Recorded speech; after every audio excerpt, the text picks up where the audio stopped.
Hello, hello, and welcome to another edition of the GreenBaje podcast. This week, filling in for the usual green is a man that likes to wear green. That is Mr. Ricky Nurse. So today, he is the green. I am Ken, I am the beige, and we are here for another edition of the GreenBaje podcast, which I have dubbed Winter is Coming. More on that in a minute. But Ricky, how's it going, my brother? I am good. I am good. Winter may be coming your way, and certainly the way of some of our other hosts and guests. But I am here in the sunny Barbados, so I'm gonna have a tropical winter and represent on behalf of you guys. Well, you're very right because there are some teams that we will discuss today that will resemble what I'm experiencing, which is right now. Well, winter hasn't officially started, and today was relatively warm. Today we got up to 60 something, Whoa. which, if memory serves correctly, that's probably around like 19 or 20 degrees for you guys over Yes, there in Celsius. you will take it. But I'm sure. well, let me tell you, because we got some snow coming later on this week. So, yeah, today was 19 degrees Celsius. Tomorrow we're going to have 20, and then Thursday's going to be 18. But that just takes us right into Friday when the snow starts to fall.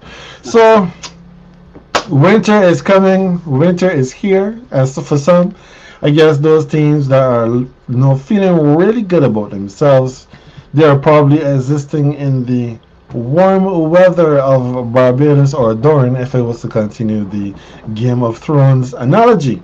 So, but before we get to the NFL, we have to talk about the NBA. Off the rip this week, we are talking about the NBA play-in tournament, which has gone to the knockout stage.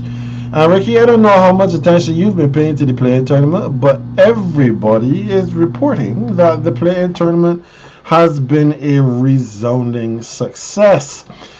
Right now, as we speak, the New York Knicks, they're currently playing against the Milwaukee Bucks. The score is currently 37-35 in favor of the Bucks at the start of the second quarter. Yesterday was when they had some other games going on. The early game was the Pacers playing against the Celtics, and as a good friend of mine, a Celtics fan, says the Celtics are always the bridesmaid and never the bride. Celtics got bounced in the quarterfinals, 122 to 112, and the Pelicans did took care of the Kings, 127 to 117. So Ricky, when we look at these playing games, sorry, they were in the season tournament, not the playing games. Mhm. What do you feel? How do you look at this tournament overall, and especially the state that is in currently? Well, let me start by saying that I understand what the league is attempting to do. And it is ironic because a lot of times we look to some of these um, we look at some of these innovations, and if we're resistant to change, we may say, okay, well, it's a bit of a distraction. But I will say this: the league has realized that, listen, we don't have consumers who can pay attention to a 82 game season consistently anymore. That was our generation, Ken. And the reality of it is they're not targeting our generation. We are already vested. We already Mm-hmm. have planted our flag, established our tribe, and we will follow through with the 82 game season. There's a younger generation that they're not going to be that vested. So they need increments. They need to consume this league in increments. What this playing tournament does is it gives us an increment for our fandom. So if we don't want to see the Celtics succeed, for example, a classic example here, the results of December 4th make us wake up feeling good because it says to Boston and all Celtics fans, you may not be as good as you think you are because the moment the lights get brightest, your team shrinks, right? You saw it with Sacramento. I mean, I don't know if Sacramento had business losing to the Pelicans, if we're being honest. But and that's what I like about the tournament now. As a Lakers fan, I'm hoping to see a certain type of result later on tonight. And if things go our way, it certainly would give our fan base a bump. So from that point of view, especially if you get a talent that is not someone that people expected, not one of the favorites, so to speak, then it does something in the lead up to Christmas for the fan base, and there's a level of excitement that it can give a middle tier or a playoff type team that does not have the dreams necessarily of winning it all in June, but all of a sudden you win this tournament, you get a bump from your fan base, from your players, your young players start to get confidence. So there's a swagger that can come out of a tournament like this, especially if a team is who is not the favorite ends up winning it. Yeah, and that's a lot of how I see this going as well. I expected to see the teams like the Sacramentos and the Pelicans and the Pacers and those teams more invested Yes. in the in this in season tournament more so than like the Warriors, for example, even the Lakers, because the teams that have their minds set on what happens in May and June are probably not pushing as hard for this in season tournament as these other teams that, like you said, if you put them in the 7 game series, Mm-hmm. chances are they're going to struggle to get over the hump. But when you take them and you put them in this winner take all one off situation, literally, this is cup football being played in basketball. Correct. And we know that anybody can get got on any night. So in a situation like this, I was one that was for the in season tournament from the beginning. From the time it was announced, I was like, yeah, I could see that this has the potential to go very, very well. Others were skeptical. I'm sure that there's still some who have not bought into the tournament. But when you listen to the players, when you listen to the coaches, when you hear the fans talking and the amount of attention that they're paying, yeah, this has been a success. This is not going to take us from the beginning of the season. Well, the tournament basically plays this week, so the knockout rounds play this week. Saturday is the final, and then from there, this is the beginning of December.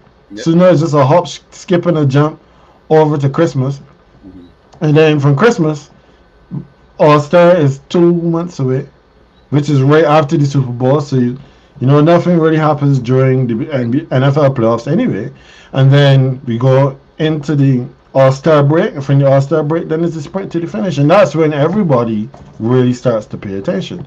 Yeah. So And as you said, sorry, go ahead. yeah, no, I was gonna say. So I agree. The same way that you just broke that down, those are the increments that I speak of. We can't handle the marathon as fans anymore. We have too many other distractions in our lives. So what the Mm-hmm. NBA is doing is saying, okay, let me give you these bite-sized ways to consume this season, and if you can consume it in this bite-sized way, I'm excited about a final championship on Saturday night in Las Vegas because I don't have my college football distraction. College football occupied my arguments Sunday into Monday, certainly, but I don't have that distraction now. The NFL has kind of firmly established its place. Thursday, I know what to expect. Sunday, I know what to expect. Sunday night, Monday night. So, what the NBA has expertly done here is said, look, we're going to come on this Monday, on this Saturday, sorry, on this Saturday night, and we're going to have a championship. And once their machinery, their marketing machinery calls it a championship, we are going to tune in and Of watch it. course. Yes. Yeah. So I mean, I am very enthused by by this entire experience. And like I said, right now the score is 48-47 in favor of the Bucks. Ricky, unlike you, I am not confident that the Lakers win this game tonight because this is the kind of game that one of the superstars turn up and the other does not. And when that happens, The other may be in street clothes, sir. well, I don't know if he'll be in street clothes tonight, but you gotta hold that he doesn't play like if he is in street clothes. There you go. So There you go. yeah, it's a little difficult for me. Like my NBA fandom right now, I don't even know what to say about it. It is what it is right now. So anyhow, let's move on from the NBA. Let's go into the NFL where a lot has been happening. This weekend, the game that played last night saw the Jacksonville Jaguars take on the Cincinnati Bengals. The Bengals, of course, came into this game without their starting quarterback, Joe Burrow. He is done for the year. And then during the course of the game, well, the Jaguars, they also lost their starting quarterback, one Trevor Lawrence. He has a high ankle sprain, and God knows at this point in time just how long he's going to be out. Now, I know I don't have it here in the rundown, Ricky, but there was an interesting thing that came out talking about especially the quarterback injuries that have occurred this season. So far, we have six quarterbacks who were reportedly, I have to put it that way, Hmm. because one of them is reportedly coming back, but took some season-ending injuries. First up was your quarterback, Aaron Rodgers, who is rumored to be on his way back if the Jets have an opportunity to make it into the postseason. So Daniel basically, he's not. Jones. Basically, he's not coming back because that last part. That last part could have been the first part, sir. But I digress. I have to put it out there for the Yeah, okay. people because this is the way it's being reported, right? That's You as the Jets fan, you'll be able to tell us otherwise. But he is reported to be available maybe week 15, week 16, maybe even week 17, depending on where things are going and how things stand. right. Daniel Jones, he is also out for the season. Kirk Cousins, well, we know he tore his Achilles, so he was done. But somehow the Vikings is still afloat. Right. Anthony Richardson, he from the Indianapolis Colts, he has a bum arm, so he is he has shoulder surgery. He's supposed to be out for at least 6 months. Deshaun Watson, well, he was in and out of the lineup for majority of the year, but now he is done for the year. And then, of course, I just made mention of Joe Burrow. At least for the Jaguars, they don't have to consider Trevor Lawrence as probably being done for the year. Like I said, the expectation is that he should be back because there's no structural damage to his ankle. Right. But a non-quarterback injury that they also suffered last night was Christian Kirk, who has to get core muscle surgery, much to the chagrin of one of my fantasy teams. And for him to return, then the Jaguars need to make a deep run into the playoffs. Now, Ricky, you had a comment with regards to these quarterback injuries that we wanted you to share before we discuss it a little bit more. Yeah. One of the things that I look at is the reality that a lot of the quality offensive players are not playing any preseason football. They're not playing any kind of competitive football before the season starts. Meanwhile, the defensive players are usually getting their reps in. We all know about the strength and changes in size of the athlete that is playing on the defensive side now. So you have an athlete who may not be a large, lumbering beast, so to speak, but these athletes are a lot more compact. When they hit now, you can see it. I mean, we are seeing running backs lower their shoulder and hit players, and those players get concussions. We are seeing safeties who are a lot smaller than what we were certainly accustomed to. Going into players like heat-seeking missiles, and then those players are out again with concussions or another type of injury for multiple weeks. So I'm saying that to say that certainly the shoulders of a Deshaun Watson or an Anthony Richardson, when they're trying to get extra yards and are definitely having the boom lowered on them in this pursuit of extra yardage is one thing.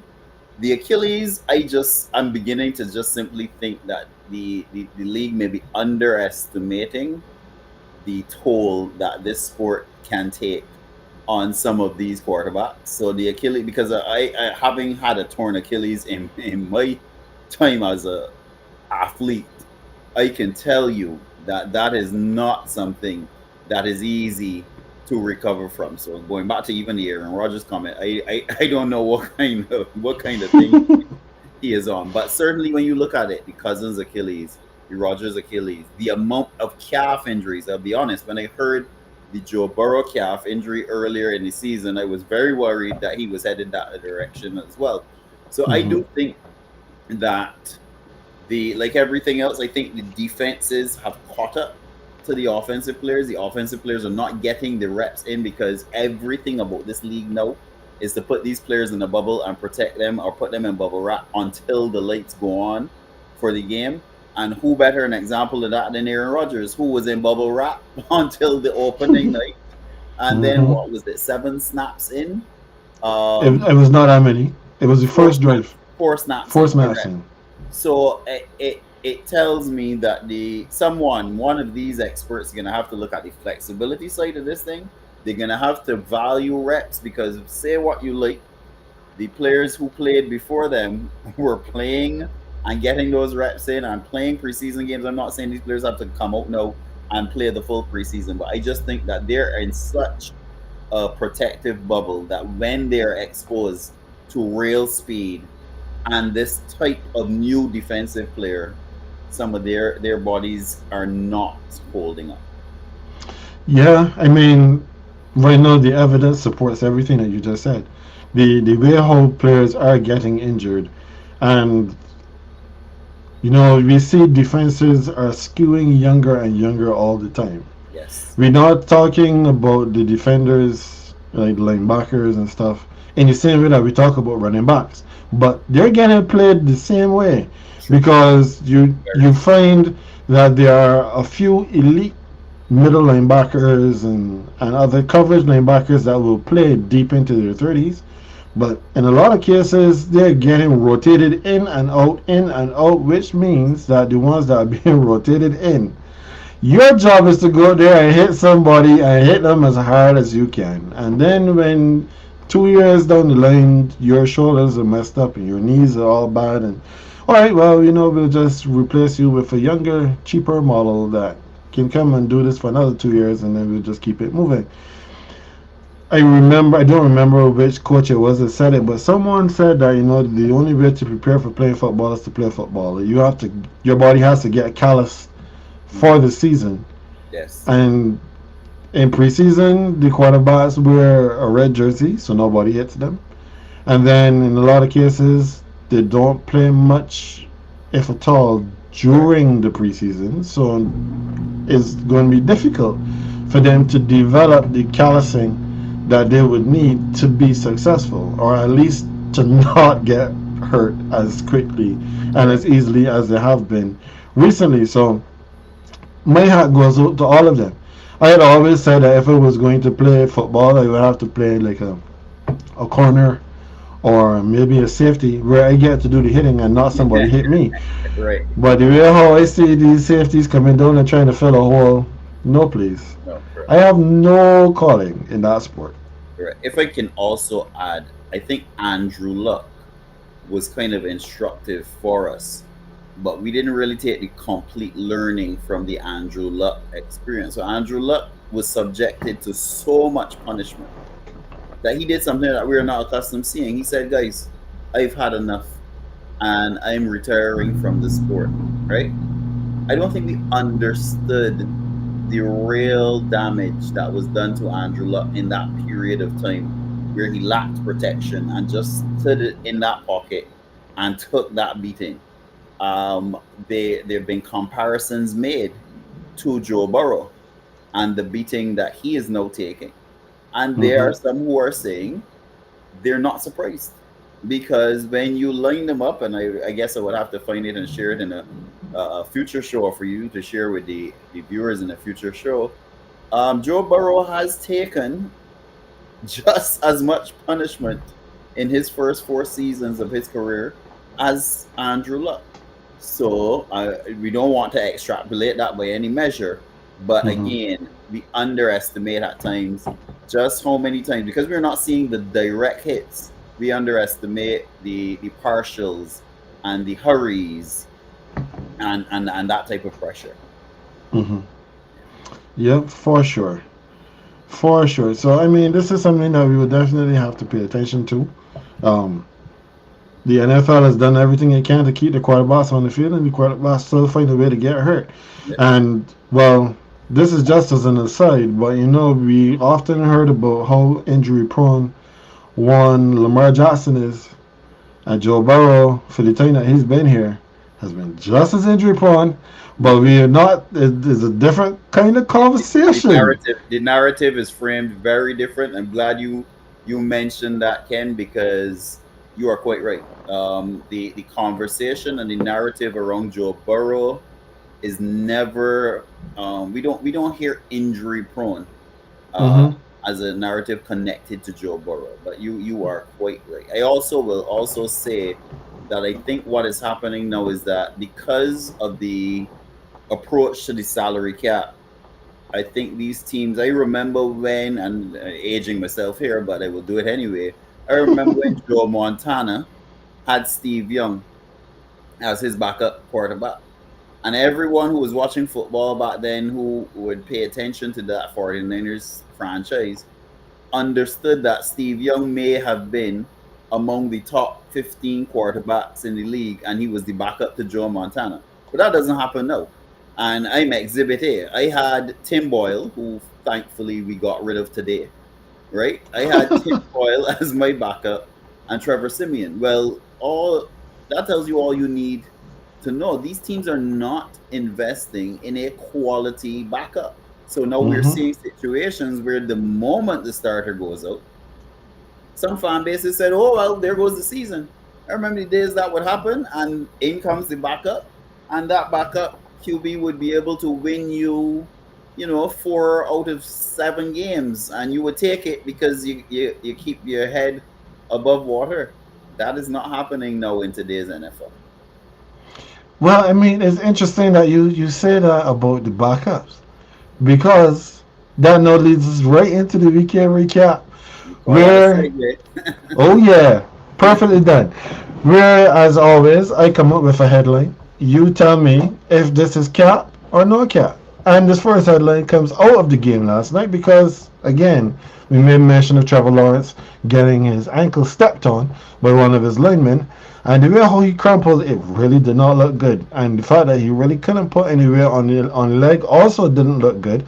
But there's a possibility that he may not be out for as long as we may have thought. However, where the Jacksonville Jaguars lost this game, there is another team in their division that is looking a whole lot better and has been charging up behind them. And that is the Houston Texans. So, Ricky, the first of our weekend recap.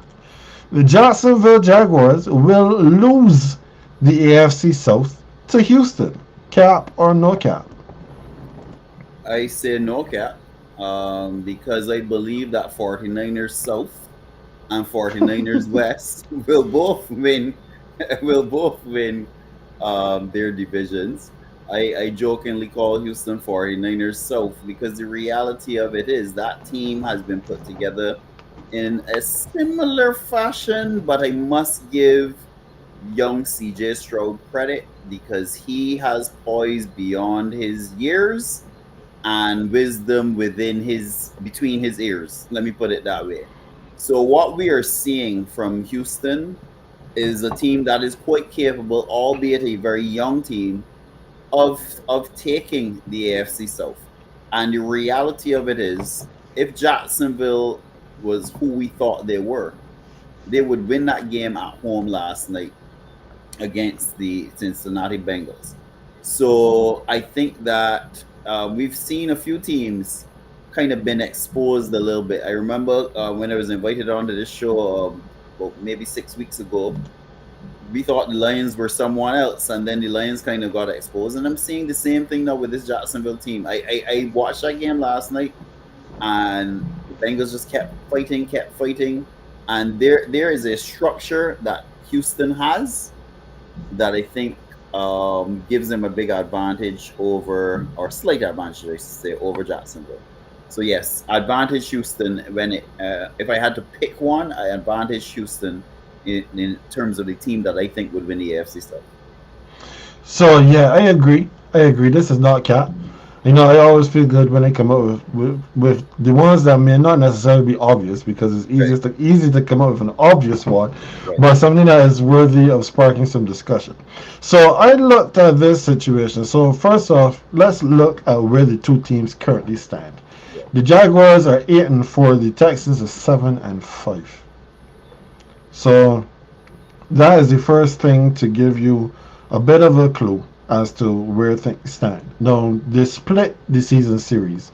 Jacksonville lost in Houston 37-17, and then they won at home 24-21. No, point differential doesn't really matter until you start getting way down in the weeds in terms of tiebreakers. right, So the points don't matter, but the rest of the season does in terms of who still has to play what. So the Jaguars, they have probably the best defense in the NFL in the Browns. They have to play the currently sitting in the number one spot Baltimore Ravens, or they have the Buccaneers, they have the Panthers. So those are two games that they will hope to win, and then they finish against the Titans, which who knows what the Titans will look like at that point. correct. So even with Trevor Lawrence, they could be hard pressed to win the next two games against the Browns and the Ravens. At the same time, the Houston Texans, well, they play against your Jets, great defense, no offense. They play against the Titans.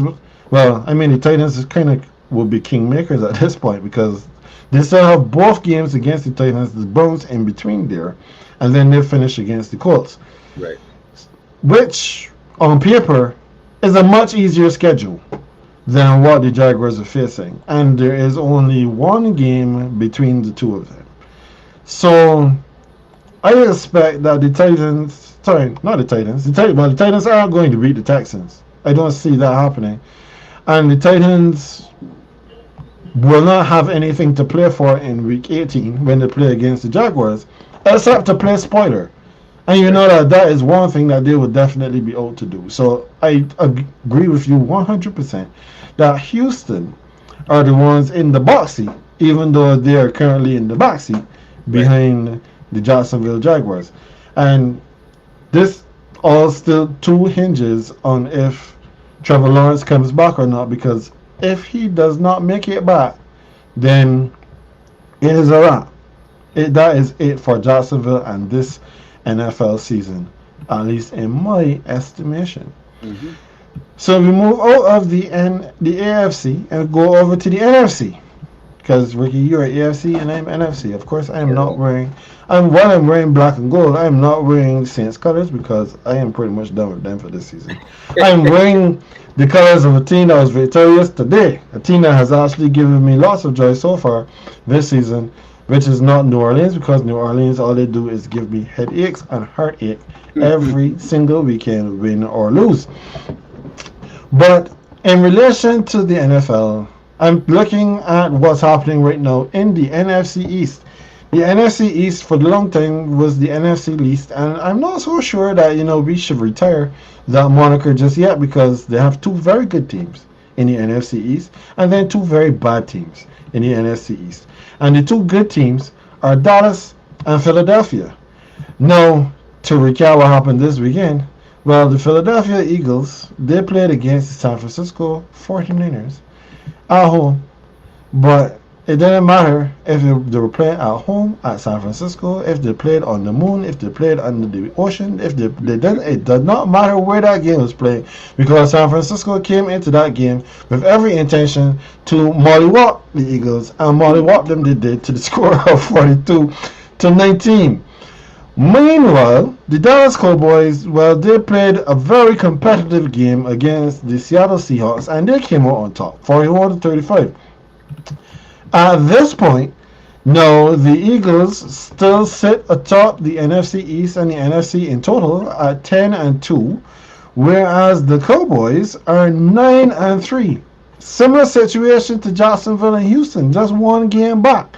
So now, Richie, the question I put to you on the weekend recap: Dallas has a real chance to overtake Philadelphia. Cap or no cap? No cap.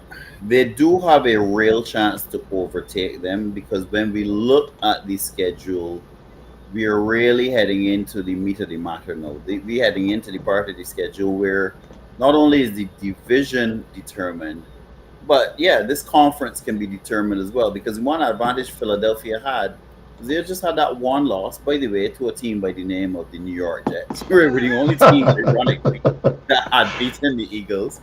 But no, we saw the San Francisco 3-game losing streak where a number of key players were out.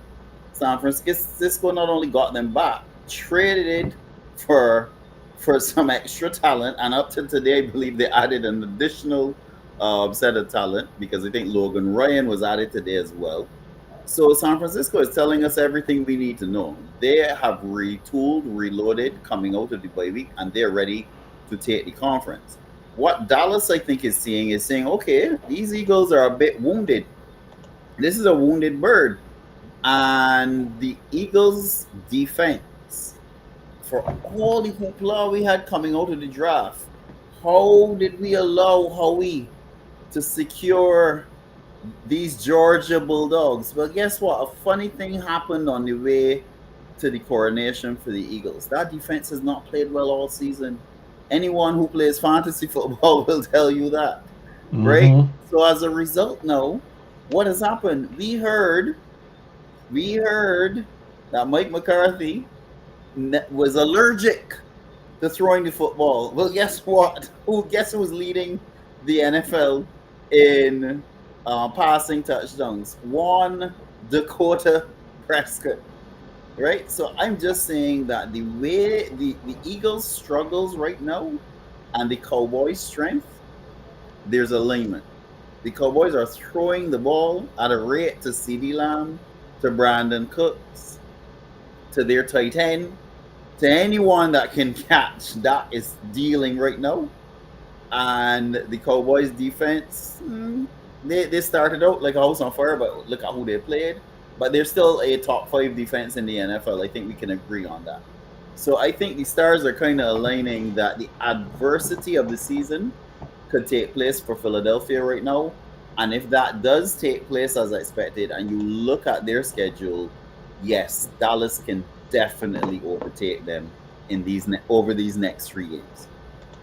Okay, understood. So, Ricky, this is where you and I will have our first disagreement tonight. Because when I look at these two teams' schedules going forward, Right? this is where things get really, really tricky. Right. So let's also remember that these Eagles beat the Cowboys at home 28-23. So right now the tiebreaker is in their favor. We'll see what happens when they meet on Sunday night. Right. But if we take Sunday night's game out of it, let's even go so far as to say, Cowboys, you win this one.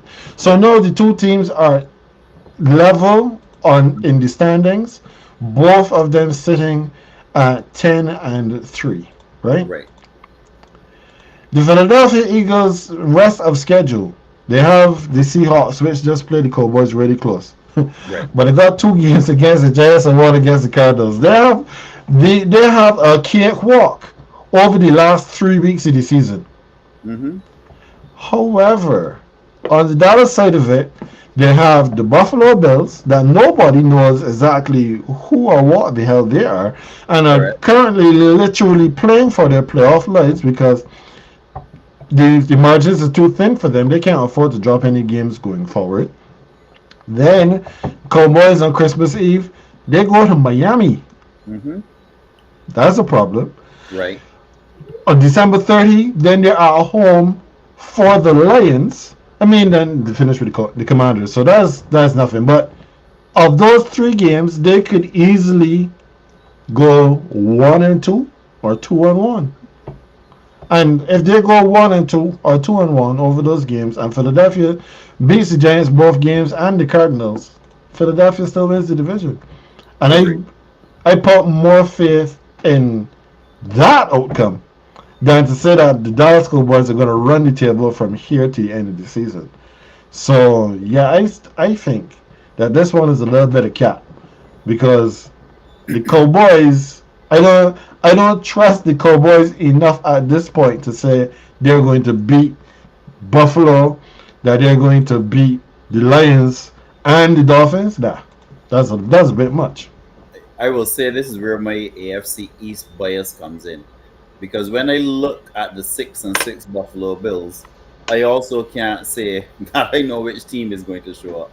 So I will agree with you, but I think that is why the pressure is going to be on Dallas Sunday night to win that game. Because I think Dallas also, and teams will not want to say that they're guilty of looking ahead, but if Dallas looks ahead, they have to beat Philadelphia, and jump them while they're still licking their wounds from that 49ers game. So I do agree, but the schedule certainly favors Philly, but I just Hmm. don't trust Philly's defense.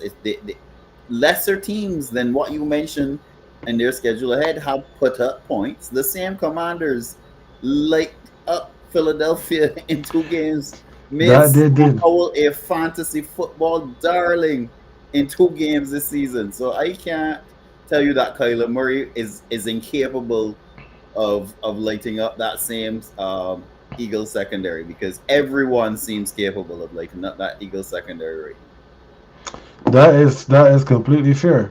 I mean, you did mention it briefly, and I wanted us to get into it a little bit more because, like I mentioned in the lead-in on that last one, San Francisco destroyed the Eagles. They went into Philadelphia and plucked all their feathers now. They and did. sent them home naked.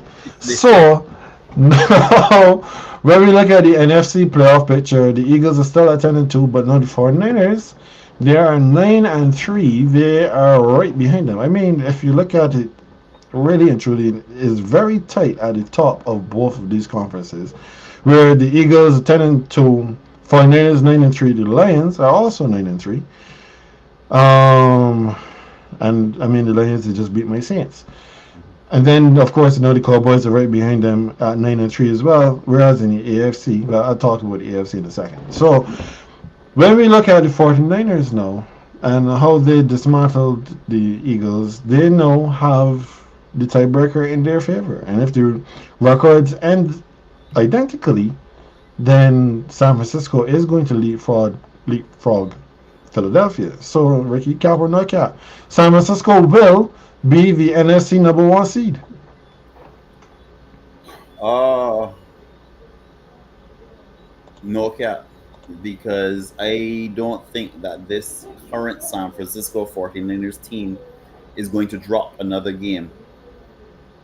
I don't think Hmm. they're going to pick up another L the rest of the way, because it is not only that they beat the Eagles, but they beat the Eagles. They physically took their manhood.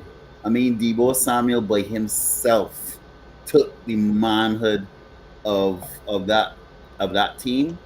The NFL is a copycat league, so I do expect that Dallas is going to put some hits on the Eagles, the same, following that San Francisco playbook, pun intended.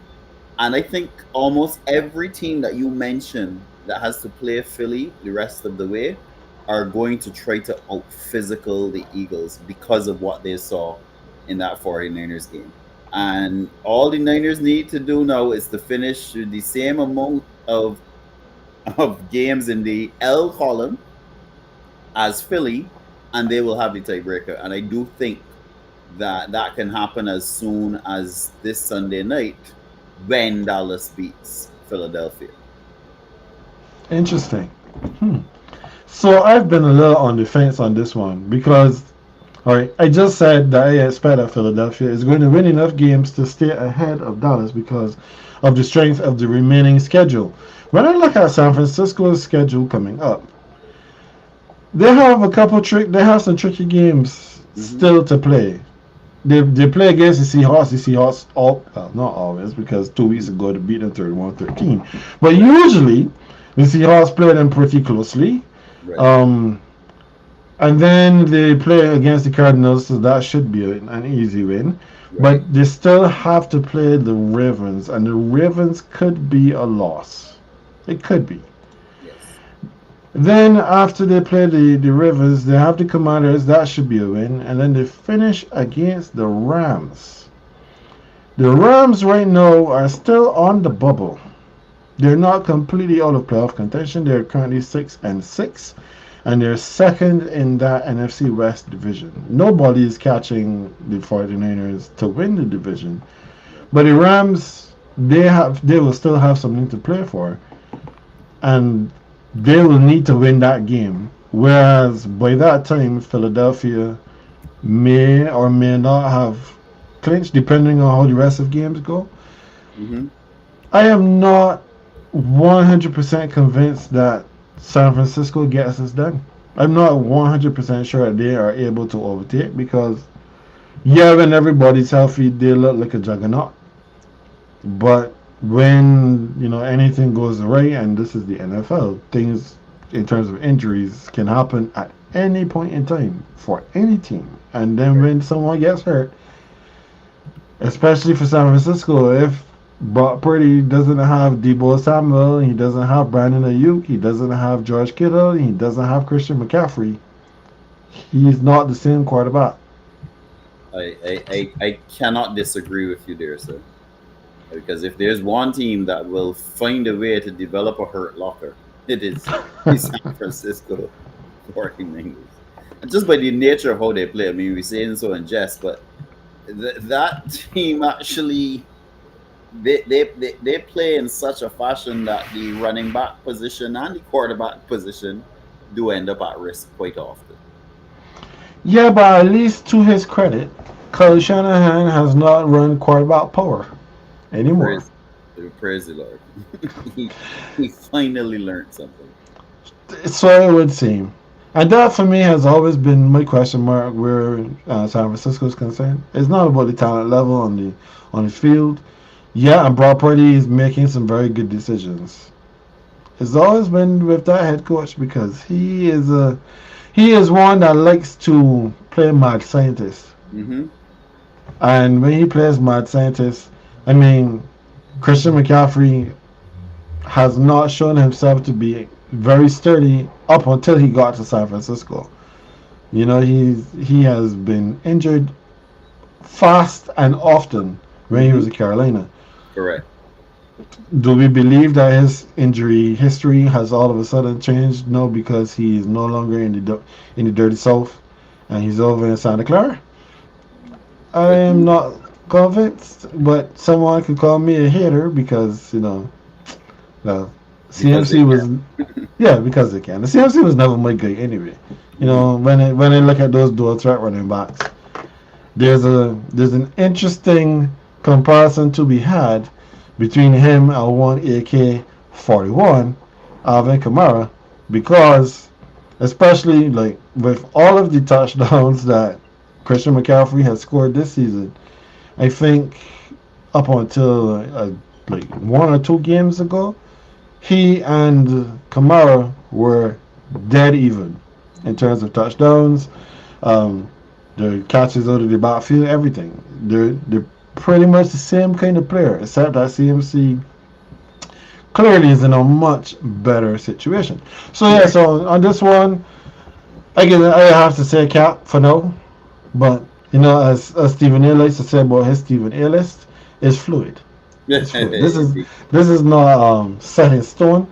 Indeed. I reserve the right to review this in 2 weeks because I think within 2 weeks we should have a much clearer idea as to how that conference is going to go. But from the NFC back over to the AFC, those Kansas City Chiefs. What hasn't been said about the Kansas City Chiefs this season? The Chiefs' offense has not looked nearly as good as it has in times past. They don't have a number one wide receiver. Travis Kelsey can't do it all on his own, and he's been dropping the ball a lot more. And I mean this literally, not figuratively. Putting like he's not performing. He's literally been grasping the football much more often this season than he has in times past. Isaiah Pacheco, he has been playing really good. That's your guy, Ricky. Isaiah Yes, Pacheco. he He's is. been doing very well. Yes. But for some reason, he thought that this week was a good week to play Rocky, and decided to punt somebody and got himself ejected out of the game. Kansas City, they lost a game to the Green Bay Packers in December. Before this season, Patrick Mahomes had not lost a regular season game in November or December, and now he's lost a game in both months. The Chiefs, usually by this time, are running away with the AFC and sitting comfortably in the number one spot. But as of this recording, they are currently the number three seed, with the Dolphins currently sitting at number one and the Ravens at number two. Both teams 9-3. The Chiefs are 8-4. Every year since Patrick Mahomes has been named the starter rookie, the AFC Championship game has been the Patrick Mahomes Invitational. They've only played it at Arrowhead, and within that time, they've only lost one of them. Well, sorry, they lost two of them. They're 2-2, or 2-3, whichever. I don't remember right now. That's not really important. The important part is this question for the weekend recap. This is the year the AFC does not run through Kansas City. That, my friend, is no cap.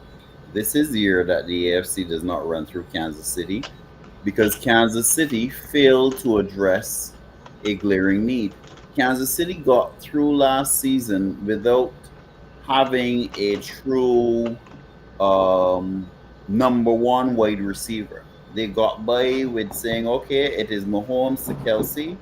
The rest we will sprinkle in. And Andy Reid is a good enough coach, an offensive mind that we will find a way. And they found a way to their credit. I still can't believe they actually found a way, but they did.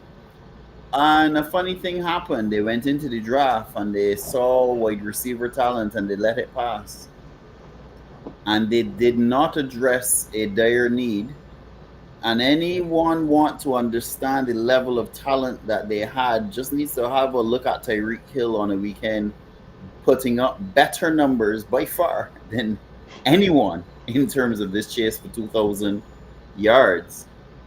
But what are we talking about? We are talking about MVS, Marquez Valdez Scantling. We are talking about Kadarius Toney.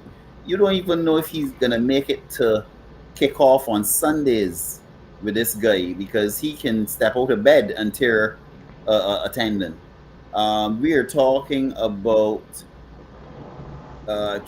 Sky Moore. I don't know what Sky Moore is. The best looking wide receiver I've seen from the Kansas City side this season, one could argue maybe Rashee Rice, the rookie. So at some point, we got to ask ourselves, you're going to win the AFC with those weapons? I know Mahomes is good, but even Mahomes has not looked the part of Patrick Mahomes. And I don't care what the Swifties say. They could come for us. They could come for this show. But that has to be a distraction as well. That has to be a distraction.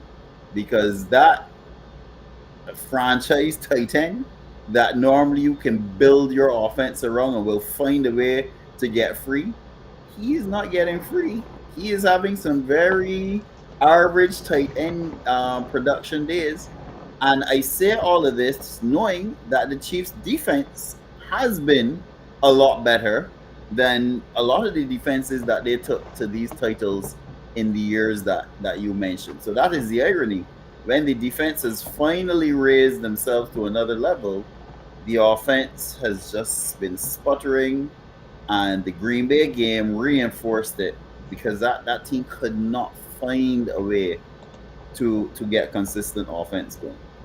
So I don't think it happens this year because I think the AFC teams that they have to battle have elevated themselves offensively to keep up with Kansas City, and Kansas City has actually regressed offensively. Okay.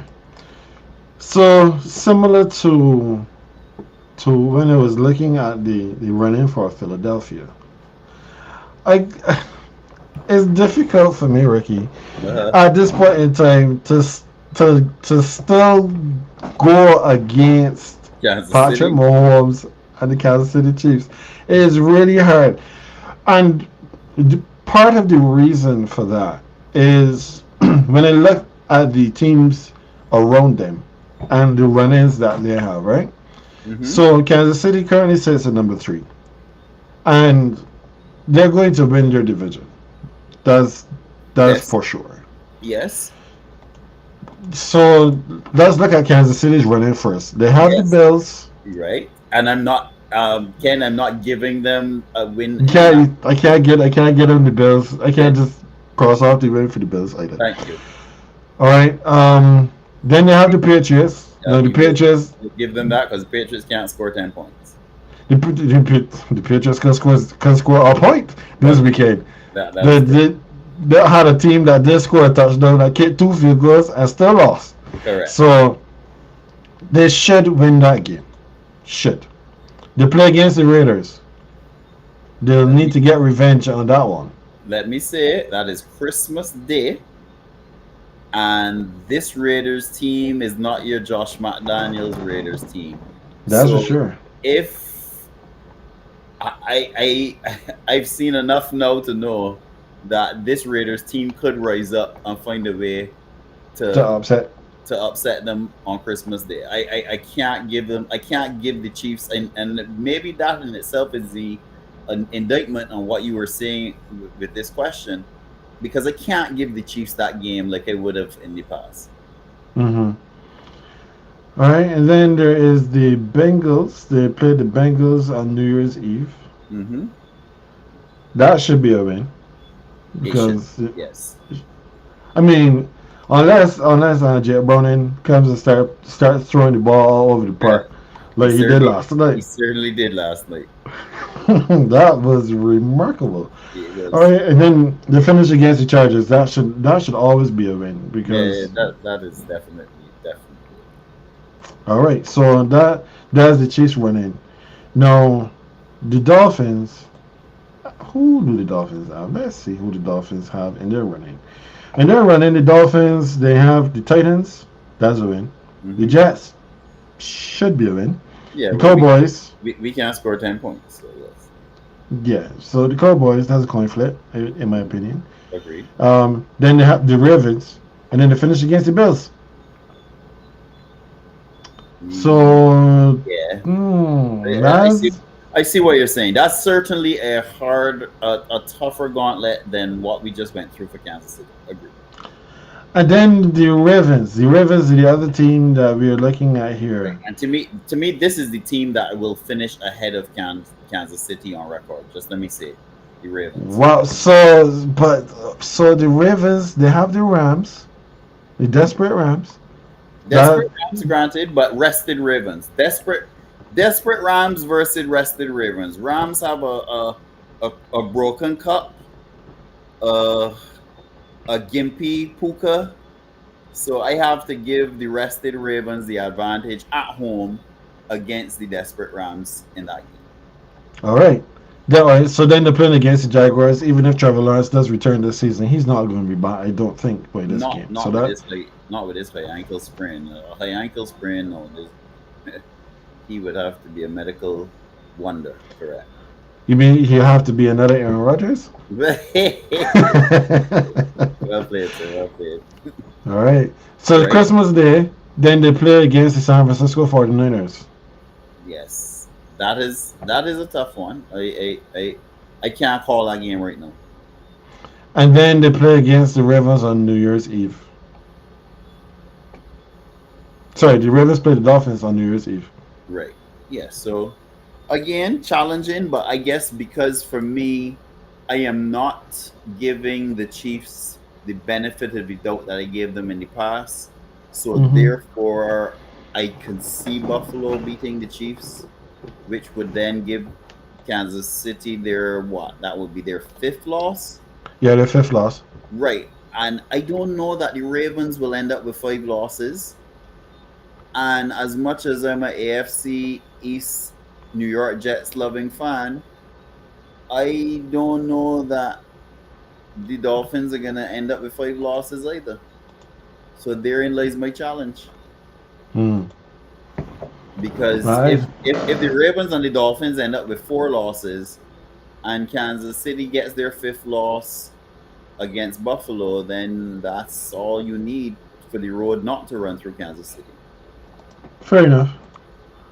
Fair enough. I mean, this has been a very interesting exercise looking ahead to see Yeah, these I teams. must say I got to commend you for that because I certainly did not recognize the Dallas schedule. I must admit, I thought that Dallas could start to separate, but not with that schedule you just showed me. And then certainly the 49ers is a little tougher than I anticipated. Hmm. And the fact that Baltimore and Miami still have to play each other as well. Yes. Somebody got to take an L there because I don't think that they can shake hands and come up with a tie. Agreed. So when we take all that into consideration, there is still a whole lot to be decided between now and when is the last game? When do the last games play? January 7th. Yes. There's a whole lot to be worked out between now and then. I know that I am going to be glued to my TV because, I mean, even if I wasn't coming here to talk about it, there is a lot of interesting things still to be decided this season. The one thing that is not so interesting and has been decided a long, long time ago is that my Saints are no good. So when we do hopefully what is necessary in the off season, that is we get ourselves a new OC, if not a new 8C, but Mhm. I'll take both. Then maybe next season I can actually be a little bit more optimistic because Ricky, I remember at the beginning of the season I said the Saints team, I looked at the schedule, I said the Saints team can win 10 games. We can have double digit wins this season, 10 and 7, 11 and 6. We should be good and we are 5 and 7. Yes, but your challenge is that you went to a dealership and you signed the wrong car. Ah, When your fans are booing when Derek Carr returns to the game, I didn't need to see anything more. I I honestly believe that that is a little unfair to Carr, Hmm. and it is not appreciating the extent of our predicament because Carr has not played very well. From fantasy perspective, he's actually been pretty good because he's still putting up the points, but we haven't been scoring the touchdowns on the field. Right. That's a problem. But Carr is not the bigger issue in New Orleans. Until we get rid of Pete Carmichael, you can't evaluate anything of this offense. Pete Carmichael needs to vacate the premises as soon as possible, if not sooner. So let me ask you this question, Ken. If this weekend Carr does not start, Mm-hmm. and finally, as people have been clamoring, Jameis Winston gets a start this weekend. Mm-hmm. And if Jameis Winston gets said start this weekend and unlocks this offense in terms of the vertical passing game, which I guess has been the main criticism of Carr, would you then feel any differently? No, I Okay. will not feel any differently. And the reason why I will not feel any differently is because we know what we had in Jameis, and somebody still decided that the thing to do was to go get Derek Carr rather than give Jameis back Fair the enough. position Fair enough. of being the starting quarterback. We are on the hook for a lot of money for Carr over the next 2 seasons. Fair Carr point. is going nowhere. So when you bring in a Derek Carr, but our offensive line has not been playing up to standard, fair. That's not Pete Carmichael's fault. However, when you are out here, I do not know what kind of elementary play calling this is. I can't tell you what sort of game planning this is because on every level it has failed. It has failed. So you bring in Jameis Snow, in place of Carr. What are you asking Jameis to do? You're telling Jameis, well, Jameis, just go there and play football. Just throw the ball down the field.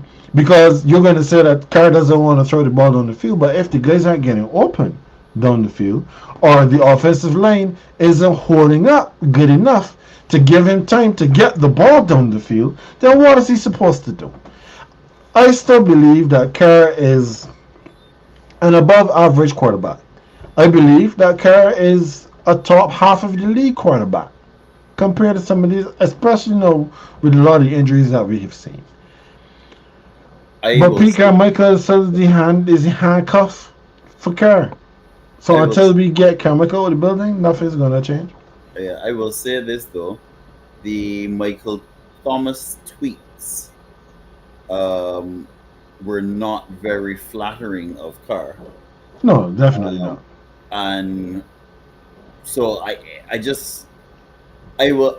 I always say, and I think I've mentioned this to you guys on this show before, that I always look to see when those kind of comments and tweets are made, who comes to the defense of the person that they're aimed against.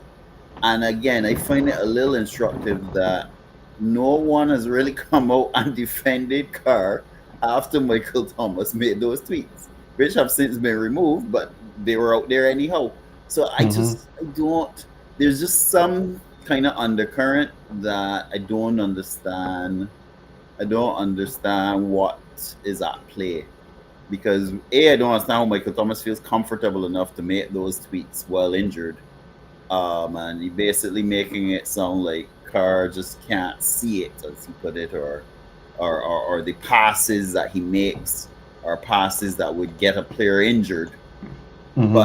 But then on top of that, no one comes out to defend their quarterback in a league where you're almost conditioned to defend the quarterback. I mean, my quarterback, in this case, I mean Zach Wilson, has been on god awful. And my head coach, my GM, players on my team that can't get the ball thrown to them week after week are still defending this guy and saying, "Oh, Zach is the best guy and is the best option, and we have our best chance to win with Zach." And I'm like, "Wow, Zach, I don't know what kind of Kool-Aid you mix in for these guys." But I know 2 weeks of Tim Boyle and what? Everyone now wants Zach back in at QB again. So I just don't understand when I see the situation play out in terms of the Saints, why I'm not hearing those offensive players come to the defense of Derek Carr in the face when I look at all of the criticism that he's currently facing. Well, I mean, I'm not in the locker room, so I can't say for sure. Yeah. But when you see the struggles of the offense and Carr, it's not to say that Carr has been perfect within it. Right. And you know that you have Jameis who felt hard done by with the way he lost his job last season and then was not even given an opportunity to try to get it back this season. You know that the one thing that Jameis is going to do is that Jameis is going to give you a chance. Yes. He's also going to give the opposition a chance. There you But he's go. going he will give you a chance to make a play. He Yes. is going to do whatever he can to give your team the opportunity to win the game. And be it fair or not, it doesn't seem as if the feeling goes the same way with Derek Carr right True. now. True. So right now it's a mess. It is a mess. Honestly, the way how I feel with the way how this season has gone, especially, and looking like next year, the Saints sooner or later we have to decide that we are going to be terrible so that we Hmm. can fix our cap situation. If Pete Carmichael comes back, that is the only reason that I will take him back. If we are punting on the season from week one, Right. we're just getting rid of all of these guys that have these massive contracts that we can't afford to pay. Mickey Loomis out there, getting whiter and whiter here every offseason, trying to Hmm. figure out how he can stack unavoidable years so that we could get under the cap every single year. Hmm. Let's just be terrible. Yes. Trade Yes. Alvin Kamara to Kansas City, please. Trade him to Kansas City. Mm-hmm. Let Michael Thomas find a home for himself. Send Chris Olave with Kamara over to Kansas City.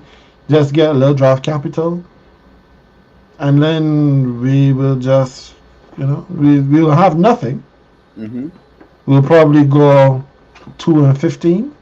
Probably the two wins against Carolina, and, The and irony. then and then we'll see, what is there for us in the draft, and we will build the team again. I'm just a little tired, of where the Saints have been, which is just a middle of the road team, not very good, not bad enough to get people fired. The people that at least need to be fired.